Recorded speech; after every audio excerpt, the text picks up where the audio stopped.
आनंद आनंद परमानंद सतगुरु मंगनानंद जी साहिब सत्संग आश्रम डेरा सतगुरु प्रीतम जी साहिब धाम निगाना जिला भिवानी हरियाणा के सौजन्य से संतों का मार्ग। ये सब बातें जो गुरुमुख की चाल में वर्णन की गई हैं सो सतगुरु की मेहर से प्राप्त होंगी। जिस पर उनकी कृपा होवे उसी को वह बख्शिश करें, और जो उनके चरणों में प्रीत करते हैं और प्रतीत रखते हैं उनको जरूर एक दिन ये दात मिलेगी। सतगुरु के चरणों का प्रेम सब गुणों का भंडार है। जिसको प्रेम की दात मिली उसी में ये सब गुण आप आ जाएंगे और सब मनमुखी अंग छिन्न में जाते रहेंगे। संत हमें बाहरमुखी क्रियाओं और कर्मकांड के बंधनों से छुड़ाकर परमात्मा की प्राप्ति का सच्चा आंतरिक मार्ग बतलाने के लिए आते हैं। संत चाहे किसी भी समय देश या जाति में आए, वे हमेशा यही उपदेश देते हैं कि परमात्मा हमारे अंदर है, अंदर ही मिलेगा। बाहर न कभी किसी को मिला है न किसी को मिल सकेगा। अंतर में जाने का भेद और रूहानी मंजिल पर जाने रास्ता संतों से मिल सकता है। संत हमें सूरत शब्द योग का मार्ग बतलाते हैं जो कि अनादि काल से चला आ रहा है। कबीर साहब, गुरु नानक साहब, रविदास, दादू, पलटू, तुलसी साहब आदि महात्माओं का भी यह उपदेश था। शम्स तबरीज, मौलाना रूम, हाफिज आदि फारस के संतों का भी यही मार्ग था। स्वामी जी महाराज ने इस शिक्षा को सरल तथा सीधी भाषा में प्रस्तुत किया।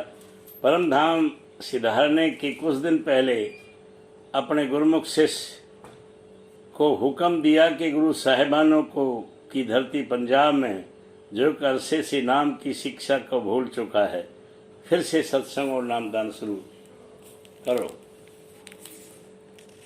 इस युग में वास्ते जीव के कल्याण के सिवाय सतगुरु और शब्द भक्ति के दूसरा मार्ग और उपाय संतों ने वर्णन नहीं किया। वेद और पुराण में भी कलयुग के वास्ते यही जतन रखा है, यानी गुरु और नाम की उपासना से जीव का कार्य होगा। इसमें प्रमाण बहुत से हैं। मूर्ति पूजा, तीर्थ, व्रत, जप, तप, यज्ञ, आचार और जाति वर्ण के कर्म और क्रिया योग यानी हठ योग और अष्टांग योग, ये सब पिछले युगों के धर्म। इस युग में न तो ये विधि पूर्वक किसी को बन सकते हैं और न इनसे वह फल जिसमें जीव का कल्याण हो मिल सकता है। इस वास्ते इनका बिल्कुल निषेध है।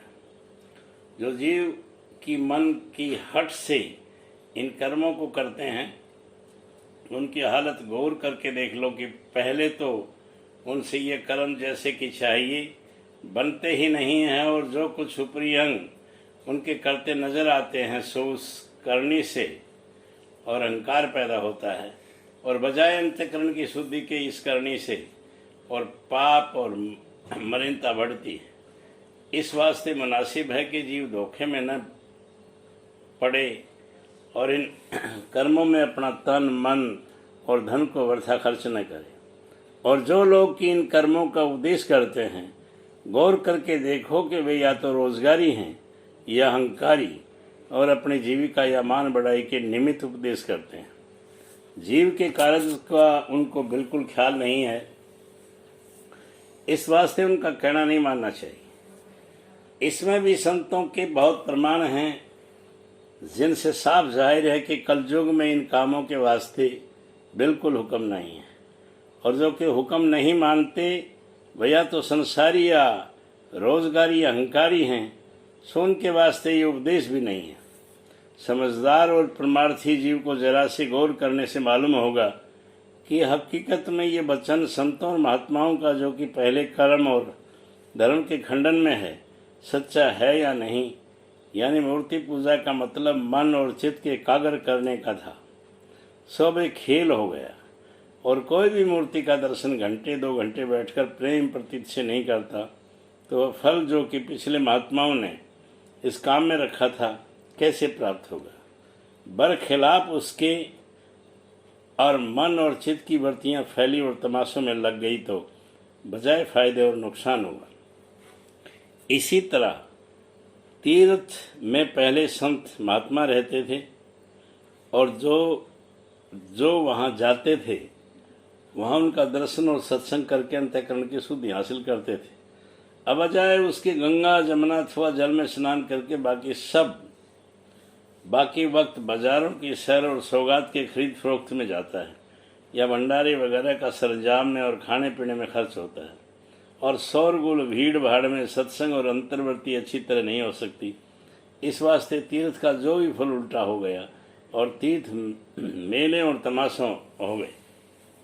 इस तरह जब तब भी सिर्फ टेक बांध करके या लोग दिखाई के लिए किए जाते हैं और मन के रोकने का उस करतूत में जरा ख्याल नहीं किया जाता, इसलिए उसमें बजाय फायदे के और नुकसान होता है। क्योंकि बरसों जब करके गुजर जाते हैं और जो हाल देखा जाए तो सिवाय इसके कि संसार की वासना और ज्यादा हुई, कोई परमार्थ में अंक की तरक्की नजर नहीं आती। और जो जीव के प्रेमी और भोले हैं वह भी रोजगारी और संसारियों की संगत में अपना प्रेम खो बैठते हैं और मुफ्त अपना वक्त निष्फल कर्मों में खोते हैं। और क्रिया योग और अष्टांग योग का ये समय नहीं है, न तो शरीर में वह ताकत है कि जीव कष्टों का बर्दाश्त कर सके और न वह करतूत पूरी तरह उतरे, क्योंकि उसके संयम बिल्कुल नहीं बन पड़ते हैं। इस वास्ते उसका भी फल उल्टा हो गया। इस तरह व्रत वगैरह त्योहार हो गए, क्योंकि उस रोज विशेषकर स्वाद के पदार्थ खाने में आते हैं और ज़्यादातर आलस और निद्रा पैदा करते हैं। भजन बंदगी का कुछ जिक्र भी नहीं होता है और अहंकार इन कर्मों का निहायत बढ़ता जा रहा है, जो कि कुल पापों का मूल पाप है। इस तरह और सब कर्मों का हाल भी देख लो और मन में विचार कर समझ लो कि अब इस वक्त में इन कर्मों के करने से परमार्थ का फल कुछ भी नहीं मिलता है, बल्कि मन और चित्त को ज्यादा मैला और अहंकारी करते हैं। बाजे जीव ज्ञान की पोथियां जिनको वेदांत शास्त्र का अंग बताते हैं, पढ़ते हैं और पढ़कर उनका मनन करके अपने तय ज्ञानी और ब्रह्म स्वरूप मानते हैं। ये सब में बड़ा विकार का मार्ग इस वक्त में प्रकट हुआ है। पहले तो यह कि जो ज्ञान आजकल फैल रहा है वह वेदांत मत की मौफिक नहीं, और वेदांत मत में सब सही होवे कि उसके सर्व और अंग पूरे हों, यानी पहले कर्म और उपासना करके 4 साधन हासिल करे तब ज्ञान का अधिकार है। सो देखने में आता है कि ज्ञान के ग्रंथ जो अब जारी हुए हैं उनमें कर्म और उपासना का कुछ जिक्र नहीं है। न आजकल के ज्ञानी कुछ कर्म और उपासना करते हैं, फिर उनको ज्ञान किस तरह से हासिल हो सकता है। उनका वचन है कि ज्ञान के ग्रंथ पढ़ना और उनका विचार और मनन करना यही कर्म और उपासना है। तो क्या व्यास और वशिष्ठ पिछले ज्ञानी जो कि योग करके ज्ञान के पद को प्राप्त हुए नादान थे कि नाहक उन्होंने अपना वक्त खराब किया और मेहनत उठाई? ऐसा ज्ञान जो कि आजकल जारी है निहायत आसान, हर किसी को चंद रोज में हासिल हो सकता है, क्योंकि 2-4 ग्रंथों का पढ़ना और समझना यही साधन और सिद्धांत है, और मन के निर्मल और निश्चल करने में की कुछ जरूरत नहीं। फिर ज्ञानी और अज्ञानी में क्या भेद हुआ?